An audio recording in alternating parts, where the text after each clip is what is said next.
안녕하세요. 네, 10월 12일 여러분 바이블키 제 12강입니다. 12강이시고요. 이제 4분의 3 하신 것 같습니다. 이제 3강만 더 남았습니다. 15강까지 있습니다. 정말 어려우시죠? 구약. 여기 보면 신약 때 사람들이 제일 많습니다. 신약 때 많은 분들이 뭐 해보시고 또 교회에 이렇게 나온 지 얼마 안 되시는 분들께도 신약 막 하라고 책을 쭉 읽으면서 가기 좋잖아요. 많이 이제 이렇게 추천합니다. 그러니까 이제 구약 원에 오면은 또 구약 원 역사서니까 많이들 하세요. 괜찮아요. 근데 구약 2에 오면은 끝나지도 않을 것 같은 선지서 이렇게 계속 하시기가 정말 쉽지 않거든요. 저도 참 마음에 많이 이렇게 참 구약 2를 재미있게 읽으시도록 정말 많이 도와드리고 싶다 하는데요. 저도 어려운 면이 많습니다. 이거 읽을 때 구약도 저한테도 뭐 쉽지 않습니다. 내용이 워낙 방대하고 역사를 배경으로 이렇게 깔고 있어가지고 저도 어렵고 여러분도 어렵고 네, 여러분 고생이 많으십니다. 네, 오늘 지난주에 이어서 에스겔 나머지 부분 보시겠습니다. 모두 48장인데요. 그 중에서 28장까지 보셨고요. 오늘 29장부터 48장까지 이렇게 보시게 되겠습니다. 자, 화면 하나 보여드릴게요. 저희가 굉장히 진도를 많이 잘 나왔죠. 그래서 보시면은 이제 오늘 12주 차에서 에스겔 맞아 보시고요. 나머지 3개, 3주 차가 남아있지요. 네, 이렇게 해서 3개 하면 여러분 그 어려운 구약2 여러분이 마무리하시는 것입니다. 여러분 정말 수고 많으셨습니다. 에스겔에서 지난주까지 공부하신 것에 대한 나눔에 대한 질문이 이렇습니다. 에스겔이 말하는 우상숭배가 그 당시 우상숭배, 그렇다면 오늘날의 우상숭배는 무엇일까? 우상이 주는 것은 그때나 지금이나 똑같은 것이죠. 우상이 줄 것으로 믿는 것은 안전함과 풍요로움에 대한 것이죠. 숫자가의 삶은 말하지 않죠. 그죠? 숫자가의 삶은 기대하지 않죠. 그러니까 우상이라는 것이죠. 그러므로 오늘날의 물질주의가 안전과 풍요를 주죠. 이기주의, 세속주의는 우상숭배입니다. 하나님보다 더 우선순위에 두었던 우상인 것이죠. 하나님보다 더 의지한 것이죠. 더 나에게 원하는 것을 줄 것만 같고 그것을 이제 우리가 우상이라고 합니다. 네, 아까 화면이고요. 에스겔 오늘 29장부터 48장까지 그 이름을 그대로 따서 에스겔서 이렇게 이름을 붙였습니다. 지난주에 보셨던 건데요. 예, 이렇게 돼서 에스겔이 이제 끌려온 것이죠. 포로로 끌려와서 바벨론 그발 강가에 이제 모여 살았는데요. 끌려온 사람들이 소식을 듣는 기간은 12년 동안은 바벨론 멸망이 아직 되지 않았었던 때입니다. 그때까지는 심판의 메시지가 있고요. 그래서 보면 이제 33장에 보면은 끌려온 지 12째 해 그 도망하여서 온 자가 멸망 소식을 전하지 않습니까? 그 이후로 또 나머지 기간 동안은 거의 한 8년 정도 되거든요. 그 기간 동안에 회복의 메시지를 전하게 됩니다. 그렇죠. 좀 전에 읽었던 33장 22절. 그 성이 함락되었다 하는데 라고 하는 33장부터가 여기 보이시죠? 33장부터는 구원에 대한 환상과 예언에 대한 내용입니다. 예, 그래서 33장을 기점으로 해서 함락 소식을 기점으로 해서 심판에 대한 메시지는 끝났고요. 그 다음에 구원에 대한 메시지가 나오게 되어 있습니다.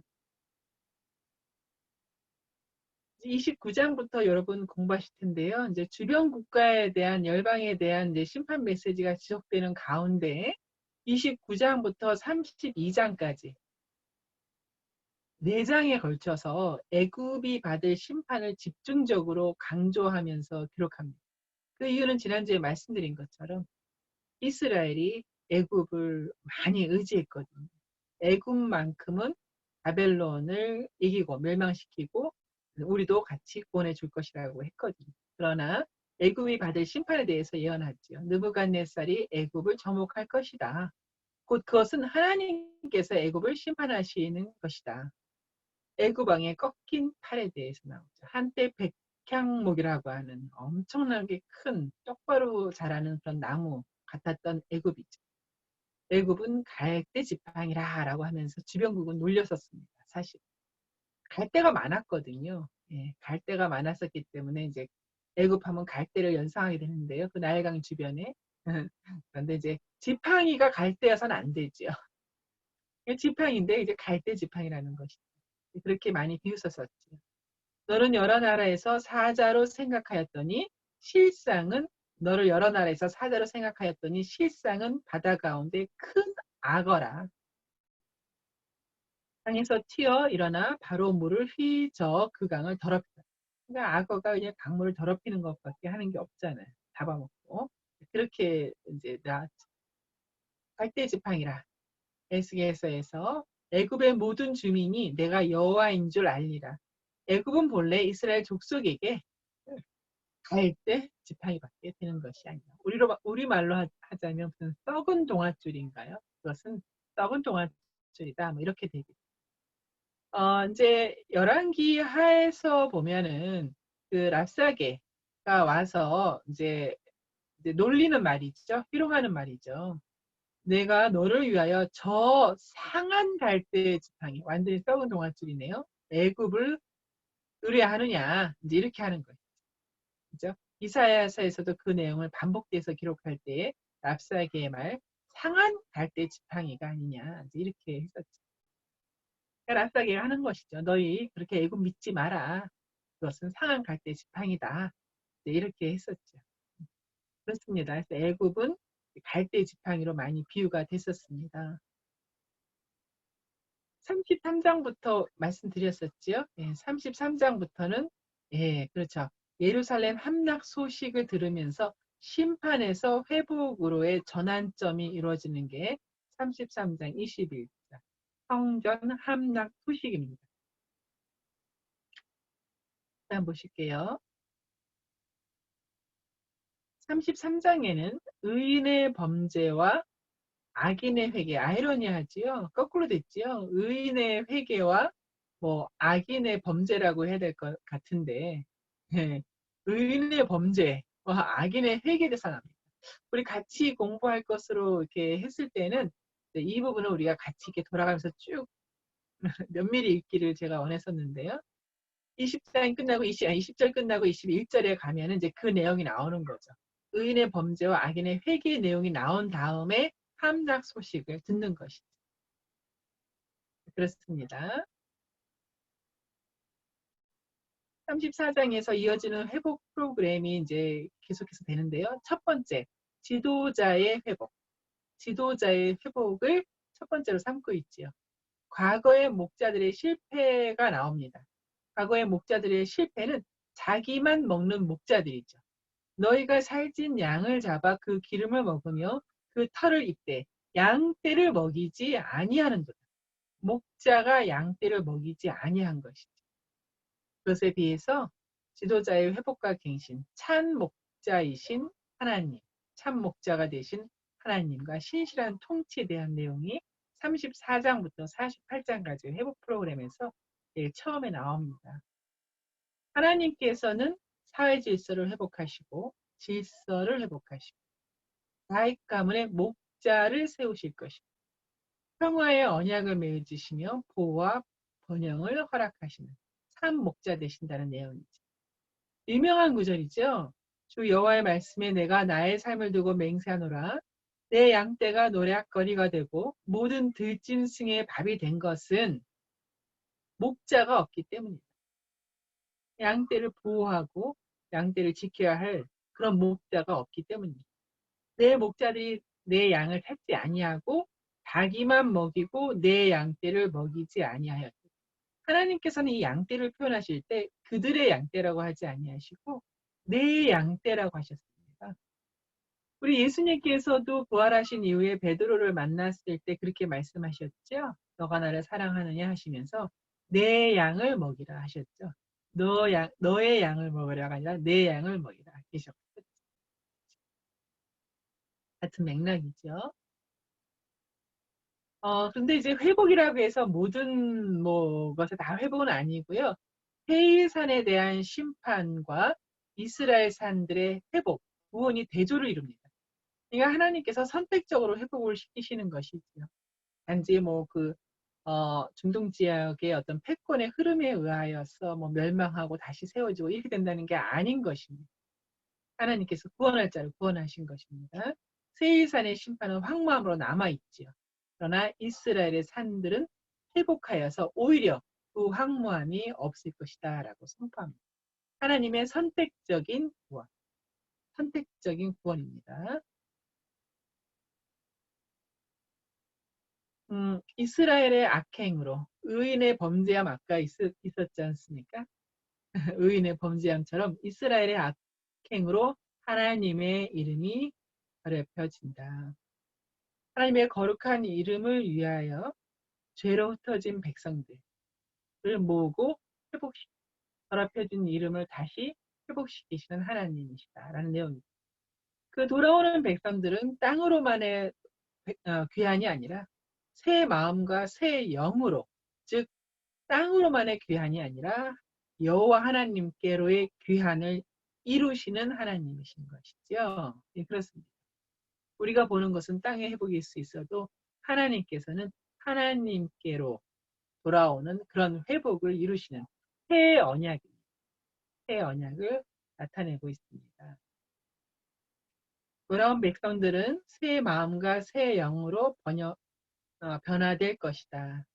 이게 유명한 구절이죠. 또 새 영을 너희 속에 두고 새 마음을 너희에게 주되 너희 육신에서 굳은 마음을 제거하고 부드러운 마음을 줄 것이며 또 내 신을 너희 속에 두어 너희로 내 율례를 행하게 하리니 너희가 내 규례를 지켜 행할지라. 지난 시간에 우리가 하나님께서는 율법을 무엇이라고 말씀하시는가 여러 번 문제 푸신 거 있으셨잖아요. 삶을 얻는 율법이라고 했죠. 그렇죠? 그 율법을 지켜 행할 것이다 라고 나왔습니다.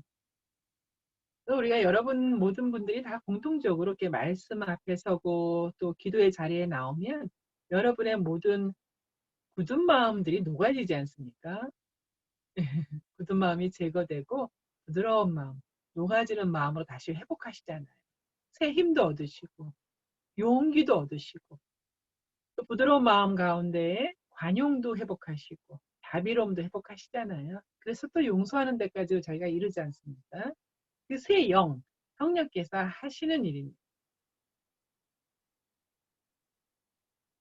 마른 뼈 환상 유명하지요. 예, 그래서 그가 내게 이르시되 인자야 이 뼈들이 능히 살 수 있겠느냐 하시기로 내가 대답하되 주 여호와여 주께서 아시나이다.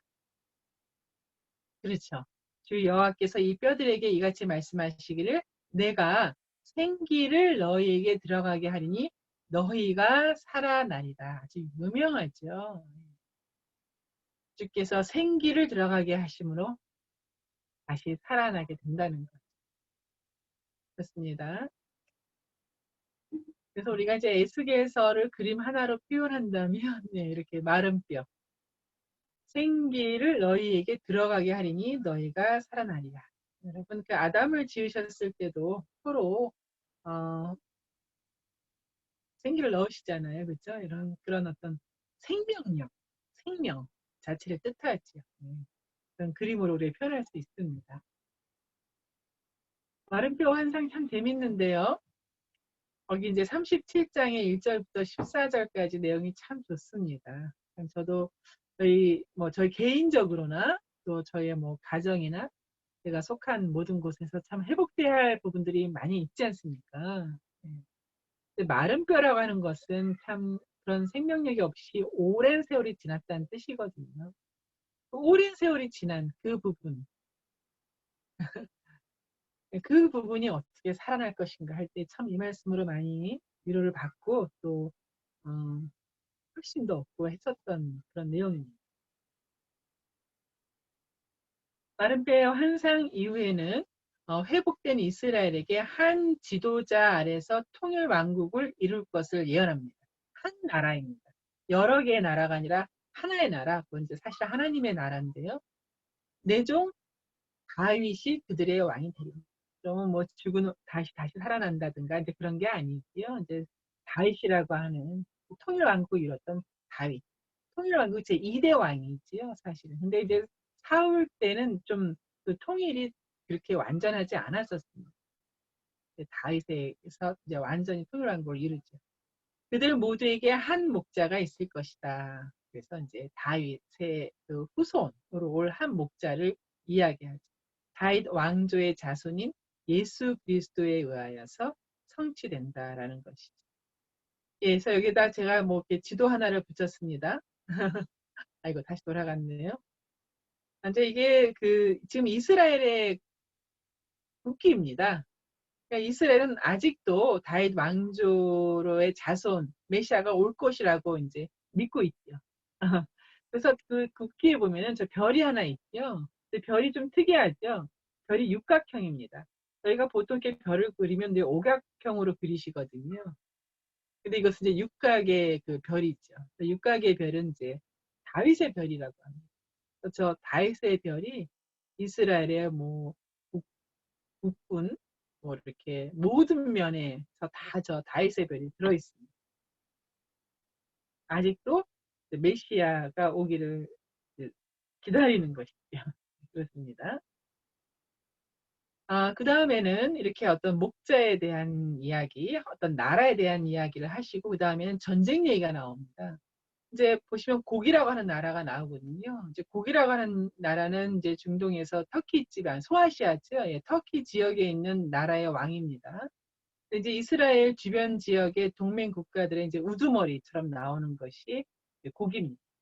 중동 지역과 터키, 소아시아 지역을 통틀어서 이제 가장 우두머리를 곡으로 표현한 것이죠. 38장에 가면 곡의 패망을 예언하는 그 말씀이 나오죠. 백성을 보호하시는 것이죠. 곡과 곡의 심판이 나옵니다. 또 39장에서는 곡이 이스라엘의 산에서 살육될 것이다. 즉 침략해 온 것이지요. 곡이 이스라엘을 침략해 왔을 때 이스라엘 산에서 멸망할 것이다. 즉 이스라엘의 회복을 뜻합니다. 이제 곡과 그 무리의 이제 마지막 우주적인 전쟁에서 하나님께 패배할 적대국의 이제 모형이지요. 원형으로 곡 이런 이제 나라가 나오는 것인데요. 한번 곡에 대한 거 한번 더 볼까요? 요한계시록이죠. 예, 요한계시록 20장이면 거진 마무리인데요. 천년이 참에 사탄이 그 옥에서 놓여 나와서 땅의 사방 백성 곧 곡과 마곡을 미혹하고 모아서 싸움을 붙이니 할 때 곡이 나왔죠. 그 수가 바다의 모래 같으니 그렇죠. 그들이 지면에 널리 퍼져 성도들의 진과 사랑하는 성을 두르매 하늘에서 불이 내려와 그들을, 즉 곡이지요. 그들을 태워버리고 또 그들을 미혹하는 마귀가 불과 유황못에 던져지니 거기는 그 짐승과 거짓 선지자도 있어 세세토록 밤낮 괴로움을 받으리라 라고 나왔습니다. 그 이제 신약 공부 저랑 하실 때에 사탄 우리 하나님은 삼위일체 하나님이시잖아요. 성부, 성자, 성령. 이제 사탄도 그렇게 좀 비유되어 있습니다. 사탄이 있고요. 짐승이 있습니다. 예, 짐승이 있고 거짓 선지자로 되어 있거든요. 여기서도 이렇게 삼위로 나온다는 거 우리 한번 신약 공부 오래전이지만 기억하시지요? 그 모두가 다 세세토록 밤낮 괴로움을 받으리라. 곡하고의 전쟁, 마지막 전쟁을 이야기하고 있습니다. 이제 여러분 바이블키 교재 이제 마지막 그림으로 같이 한번 보시면 좋겠네요. 우리 여러분 여기서 잠깐 스톱하시고선 바이블키 마지막 우리 마지막이 아니라 이게 지금 그 12강에서의 마지막이거든요. 여러분 교재에서의 이렇게 예식에서 다 끝나고 한 273페이지 정도 되거든요. 예, 273페이지 정도 되십니다. 공전을 펴놓으시고 이렇게 한번 보시면요. 이제 성전을 둘러보는 거죠. 근데 직접 가서 보는 성전은 아니고요. 이렇게 둘러보는 이제 그 환상이거든요. 그러니까 환상 속의 성전이기 때문에 지어지지 않았죠. 가서 직접 보는 게 아니라 보는데요. 이게 에스겔 성전입니다. 에스겔 환상으로 본 성전에서 그 바깥 사면 4개의 면이 있지요. 바깥 사면이 있고요. 여러분 혹시 그 바깥뜰이라고 하는 글씨가 보이십니까? 약간 그 오른쪽 모퉁이 쪽에 있는데요. 바깥뜰, 예, 거기가 다 바깥뜰입니다. 그리고 또 이제 안으로 들어가면 안에 안뜰이 있지요. 제단 오른쪽에 있는데요. 그 안뜰을 이렇게 둘러보게 되죠. 그리고 또 다시 바깥뜰로 나와서 바깥뜰을 보고 바깥 사면을 보게 됩니다. 이렇게 성전을 자세하게 환상에서 보는 성전을 자세하게 이렇게 설계도를 그릴 정도로 이제 나와 있죠. 하나님의 영광이 성전으로 회복된다는 내용이죠. 지난번에 말씀드린 것처럼 제사장 계열인 에스겔이 이 성전을 봤을 때 정말 얼마나 감격스러웠을까. 예, 여러분 상상하실 수 있으시죠? 그 좀 이 성전을 도면이 아니라 조금 인면체를 보면 이렇습니다. 아까 보신 바깥들이 이렇게 되어 있는 거고요. 여기 안뜰이라고 하는 게 이렇게 있고요. 이게 확실치는 않습니다만 조금 더 올라가서 이제 성전은 이렇게 좀 더 위에 있고요. 성전의 앞들이 이렇게 있을 것 같습니다. 그리고 이제 통로가 북문도 있고 동문도 있고 남문도 있습니다. 서문은 없습니다. 왜냐면 서문 쪽에 이렇게 성전이 놓이기 때문에 그렇습니다. 이것도 그냥 그 그림, 이게 이제 신학자마다 그림 모습이 다릅니다. 여기 그 성경에 나온 거랑 좀 비슷한 것 같아서 이것으로 골랐습니다. 그 성전에 대한 환상이 계속되는데요. 번제단이 어떻게 생겼고 또 봉헌하는 것이 어떻고 하는 내용이 나오고요. 그 율법에 따라서 행하는 제사장과 레위인의 직무가 다 나옵니다. 마치 모세의 성막과도 같고 예, 솔로몬의 성전과도 같이 아주 자세하게 기록되어 있습니다. 그 성전에서는 예, 만물을 치유하는 물이 이제 흘러나온다라고 되어 있죠. 만물을 치유하는 물이 흘러나온다. 그 물 그림 한번 잠깐 보실까요? 네, 이렇게 되는 거죠. 물이 흘러나와서 발목에서 무릎에서 허리에서 아주 모든 곳을 다 예, 치유하는 물. 예, 생명수죠? 예, 생명수가 다 치유하는 물이 나옵니다. 다시 앞으로 가면요. 여러분 아까 보셨던 바이블키 교재 보기서요. 이제 바로 그 뒷면인데요. 270 한 4페이지 정도 될 것 같습니다. 새 땅을 보거든요. 통치하는 새 땅이 그림이 나왔는데요. 거기 여러분 교재에 보시면 에스겔의 이상, 즉 환상 중에 나타난 땅의 경계선입니다. 땅의 경계선이 좀 특이하죠. 다 이렇게 가로로 이렇게 착착착착 나눠서 되어 있잖아요. 그죠? 그래서 이제 그 간격이 얼마씩이다, 얼마씩이다 이렇게 다 나와 있습니다. 자세하게. 단지파부터 쭉 내려오다가요. 예. 그 가운데 박스가 있잖아요. 성전이 있죠. S라고 적힌 데가 성전이거든요. 성전을 중심으로 해서 Z는 이제 제사장의 땅이 되고, 뭐 그 위에 L자는 이제 왕의 땅이 되고, 뭐 이렇게 다 자세하게 해서 베냐민 지파, 시므온 지나서 갓 지파까지 그 땅의 영역이 나옵니다.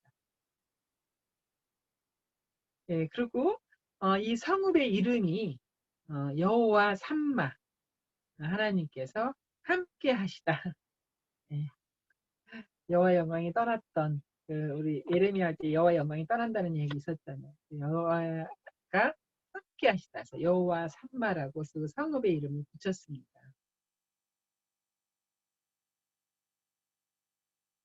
그 에스겔서 48장 35절에 나오는데요. 그 사방의 합계는 18,000척이라. 그날 이후로는 그 성읍의 이름을 여호와 삼마라 부르리라 해서 영어로는 The Lord is there. 혹은 The Lord is with us. 우리와 함께 하시다라고 할 수 있습니다. 에스겔서에서 여호와의 영광이 성전 문지방을 떠나서 나가는 것에 대한 그런 내용이 있었잖아요. 그죠? 근데 이제 47장에 와서는 48장에 와서는 여호와의 영광이 다시 돌아오는 그런 내용이 나옵니다. 이제 로마서에 보면요. 이제 이런 말이 있습니다. 너희가 그때 무슨 열매를 얻겠느냐라는 내용이 나오거든요. 근데 이것이 된 것은 에스겔서에서 이런 말씀이 있습니다. 인자야, 포도나무가 모든 나무보다 나은 것이 무엇이랴. 지난 시간에 좀 말씀드렸는데요. 숲속의 여러 나무 가운데 있는 그 포도나무 가지가 나은 것이 무엇이냐. 열매지요. 열매밖에 없다고 말씀드렸습니다. 그 나무를 가지고 무엇을 제조할 수 있겠느냐. 그것이 무슨 제목이 되겠느냐는 것이죠. 그것으로 뭐 그릇을 걸 못조차 뭐 만들 수 없다는 내용이죠. 뭐 가구도 안 되고 못도 안 된다는 것이죠. 오직 열매라는 것이죠. 이스라엘로는 포도나무가 아니냐. 누가복음에서 예수님께서 이제 이렇게 비유하셨죠. 한 사람이 포도원에 무화과 나무를 심은 것이 있더니 여기서는 이제 무화과 나무였는데요. 와서 그 열매를 구하였으나 얻지 못한지라 포도원 지기가 이르되 내가 3년을 와서 이 무화과 나무에서 열매를 구하되 얻지 못하니 찍어버리라. 어찌 땅만 버리게 한 무화과 나무의 열매, 포도나무의 열매. 그쳐서 로마서에서 너희가 그때 무슨 열매를 얻겠느냐라는 내용. 열매입니다, 여러분. 열매. 왜 그런가? 열매는 요한복음에 보면 하나님께 영광이 된다는 표현이 있습니다. 열매는 하나님께 영광이죠. 열매라고 하는 것이 이제 가지가 열매를 맺잖아요. 근데 그 가지가 이제 나무에 붙어 있을 때 열매를 맺지요. 네. 그러니까 우리는 가지잖아요. 저희 자체가 우리가 가지기 때문에 포도나무에 이제 붙어 있어야 되는 거잖아요. 이제 그런 내말. 그 열매가 없었던 이스라엘이었던 거죠. 심판의 원인에 대해서 이렇게 에스겔 15장이 잘 나와 있습니다. 여러분 교재로 이제 마무리할게요. 에스겔에서 이제 마지막 그 후반부인데요. 12강 260페이지입니다. 260페이지. 애굽에 대한 심판, 열방 중에서 이제 애굽에 대한 심판이 길게 나온다고 제가 말씀을 드렸죠. 거기 메인 포인트에 보면 이스라엘이 하나님 대신에 의지했던 애굽도가 강조죠. 그러니까 애굽도 안 된다는 거죠. 의지했던 그 모든 것이 다 안 된다는 것입니다. 아무런 도움이 되지 못하고 하나님께 심판을 받게 된다는 그런 내용입니다. 그래서 애굽에 대해서 여기 말씀의 숲에 보면은 그 두 번째 줄에 보면은 강들 가운데 누운 큰 악어. 그런 악어였는데 두 번째 줄 더 내려오면은 갈대 지팡이에 불과하다. 그 갈대 지팡이. 이제 여러분 생각이 돼 있어요. 애굽은 갈대 지팡이다라고 나왔죠. 1번 문제에서도 보면 그것이죠. 1번 문제에서 애굽의 바로 왕에 대한 비유는 무엇인가? 큰 악어. 이 강이 나를 위한 것이다. 나일강이 이제 그 아주 신성한 강으로 여겼지 않았습니까? 그 강에 누운 악어, 그 흙탕물을 일으키는 악어였는데 실상은 이제 갈대 지팡이에 불과하다라고 나옵니다. 자, 그렇고요. 오른쪽에 있는 3번은 이제 두 개 답을 쓰시면 되죠. 하나님의 도구로 애굽을 치는 나라는 어떤 나라인가? 네, 바벨론이고 그 나라의 왕은 누구인가? 반복되는 느부갓네살 왕입니다. 그 4번 문제 보면요. 교만이라는 단어가 또 나왔지요. 계속 반복되는 단어가 이제 교만이지요. 지난 시간도 그렇고 그 지난 시간도 그렇고 교만. 교만한 애굽이 멸망당한 어느 나라의 교만과 두 나라의 교만이 똑같은 것이죠. 이때는 이제 그 멸망당한 아수르의 교만입니다. 아수르의 교만이나 애굽의 교만이나 우리 지난 시간에는 두로와 시돈의 또 교만 나왔던 것 같고 그 전에는 또 모압의 또 교만이 나왔던 것 같고 네, 교만이 지속적으로 반복되고 있습니다. 그래서 말씀과 삶에서 보시면요. 애굽이 멸망당한 가장 중요한 이유는 교만이었습니다. 교만입니다. 자, 그렇고요. 이제 한 단계 넘기실게요. 그래서 회복에서 첫 번째로 나오는 것이 참 목자, 지도자에 대한 내용이다라고 아까 우리 잠깐 봤었지요. 그래서 참 목자, 먹이는, 양떼를 먹이는 참 목자에 대한 내용이 나옵니다. 에스겔서 거기 보시면은 말씀과 숲에서 세 번째 줄에 보면 첫 번째 회복의 예언은 지도자라는 거죠. 정말 지도자가 중요합니다. 좋은 지도자를 만나는 것은 굉장히 큰 복이 아닐 수 없습니다. 우리에게는 하나님, 참 목자 되신 하나님 예수님이 계시지요. 또 두 번째 회복이 있지요. 거기 보면 두 번째 회복은 이제 심판이 있는 거죠. 바벨론에 대한 심판, 에돔에 대한 심판이 나옵니다. 이것들이 모두 다 이스라엘을 회복시키는 그런 하나님의 플랜에 해당하는 내용입니다. 그러시고요. 그 말씀과 삶에서 보면은 이스라엘이 망하게 된 것에 대해서 뭐가 없어서라고 되어 있죠? 참된 목자가 없어서 망하게 된 이스라엘 이런 표현이 있죠. 참된 목자가 없는 게 아니라 이제 목자들이 타락을 한 거죠. 부패를 한 거죠. 네. 부패한 목자들로 인하여서 망하게 된 이스라엘입니다. 또 하나 넘기시면요. 아주 유명한 환상, 마른 뼈 환상, 아까 그림으로도 보셨습니다. 그 마른 뼈 환상 얘기가 나오고요. 핵심 구절에 보면 새 영을 너희 속에 두고 새 마음, 새 영과 새 마음, 그 부드러운 마음을 줄 것이다. 그 부드러운 마음은 하나님을 두려워하고 경외할 수 있는 마음이고요. 네, 하나님을 두려워해야죠. 그죠? 하나님의 법이 우리 안에 있잖아요. 그렇습니다. 거기 1번에 보시면요. 그 이스라엘을 이제 회복시키시는 방법에 대해서 어떻게 하고, 뭐 두 번째는 뭐 정결하게 하시고, 세 번째는 뭐 부드러운 마음을 주시고, 또 이제 먹을 소산이 풍성하게 하시고 하는 이제 4단계가 나옵니다. 그것에 대해서 이렇게 하나하나 좀 쓰시면 됩니다. 아, 하나님께서 회복시키고자 하는 것이 이런 것들이구나. 네, 그렇게 보시면 됩니다. 그리고요, 2번 문제에서 보면은 하나님께서 마른 뼈들에게 생기를 부어서 살아나게 하시는 환상을 보면서 이것이 무슨 메시지가 되겠는가.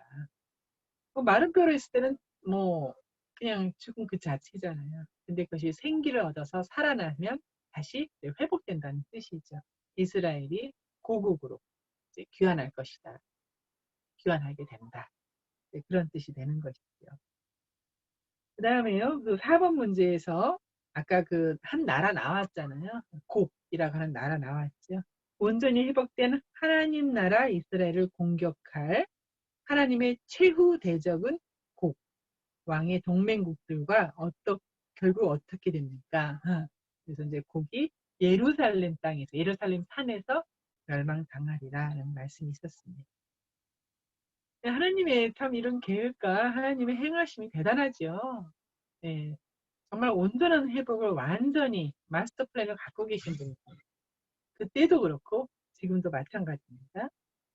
자, 그렇게 해서 이제 하나님의 그 회복 프로젝트, 이제 땅으로 돌아오는 것과 그 대적들을 물리치는 것도 나왔죠. 오늘 이제 가장 중요한 것은 226페이지에 나오는 새 성전이 있죠. 성전, 하나님의 임재를 뜻하는 성전. 무너진 상태였잖아요. 새 성전, 성전에 하나님의 영광의 임재가 있는 것이거든요. 네, 그렇습니다. 거기 핵심 구절에 보면 두 번째 줄에 여호와의 영광이 성전에 가득하더라라고 되어 있죠. 뭐 저희도 나름대로 회복을 이제 여기에 비유해서 한다면요, 저희가 성전이잖아요. 저희가 성전인데 그 여호와의 영광이 가득해야 되잖아요. 그런 표현에 대해서 이제 이렇게 표현했죠. 예, 성령으로 충만함을 이루라. 충만함을 이루라. 가득함을 이루라. 이제 이런 표현이 있잖아요. 신약 같은 맥락이죠. 저희도 이제 그렇게 충만함을 이루기까지 저희가 말씀 안에서, 기도 안에서 또 깨어 있어야 할 몫이 있습니다. 자, 그렇게 해서 다시 지어질 성전, 아까 이제 여기 교재 뒤에 있는 것으로서 이렇게 도면도 보시고 또 입체적인 것도 보셨는데요. 그렇게 되어 있습니다. 이 성수에 대한 그 내용이 굉장히 자세합니다. 길이며 너비며 높이며 너무너무 자세하게 나와 있습니다. 마치 눈으로 보는 듯한 이제 그런 성전이 나와 있습니다. 그래서 거기 문제에서 보시면은 2번부터 시작해서 계속해서 뭐 길이와 너비와 뭐 이런 내용들이 쭉 나오게 되어 있습니다. 말씀과 삶에서 보면 이스라엘의 죄로 더럽혀진 하나님의 성전이 누구의 열심이요? 네. 하나님의 열심에 의해 다시 회복되는 것을 보고 있습니다. 라고 되어 있죠. 네. 이스라엘 가운데 거하시기를 원하시는 하나님의 열심. 함께 하시기를 원하시는 열심이신 거예요. 에덴 동산에서는 함께 계셨다는 거죠. 그 소망이 있으신 거죠, 하나님. 에덴 동산에서 함께 있었던 그 소망. 계속해서 지속적으로 하나님으로 하여금 열심 있게 하는 것이. 네, 그렇게 나옵니다. 이제 여기 역사적 나이테 보면요. 이제 사독의 자손이라고 되어 있잖아요. 그 에스겔의 성전 환상에서는 제사장 직무를 그 사독에게로 딱 이미 못이 박힙니다. 거기 보면은 사독의 자손에서 제사장 직무는 원래 아론의 후손 모두에게 맡겨진 일이었는데 그러나 다윗 왕 때의 둘로 갈라지지요. 아론의 두 아들 중에서 엘르아살의 후손인 사독이 제사장직을 이어갑니다. 엘르아살의 후손인 사독 계열이 이어갑니다. 이다말의 후손인 아히멜렉의 자손이 되는 것이죠. 그렇게 이어가게 됩니다. 그래서 여러분 신약 읽으실 때 사두개인 하고 나오잖아요. 이 사두개인이 바로 사독의 사람들을 사두개인이라고 합니다. 신약 성경에서 보면 사두개인이 지도자층으로 나오잖아요. 바리새인과 비교되면서 제사장 계열로 나오잖아요. 그 이유가 이 사독으로 이미 이제 여기서는 못 박아진 것입니다. 그렇게 해서 그 내용들이 나옵니다. 마지막 보실게요. 그 성전이 새로운 성전이 있고 율법이 있다는 얘기는 당시 율법은 제사법이 제일 많았죠. 제사법이라고 하는 것은 죄 사함을 뜻합니다. 죄 사함을 받는 제사잖아요. 회복. 그래서 그 율법이 나오죠. 율법이 있어야 이제 예배가 이루어지고 제사가 이루어지는 것이지요. 성전이 파괴되었었기 때문에 그동안 제사가 없었죠.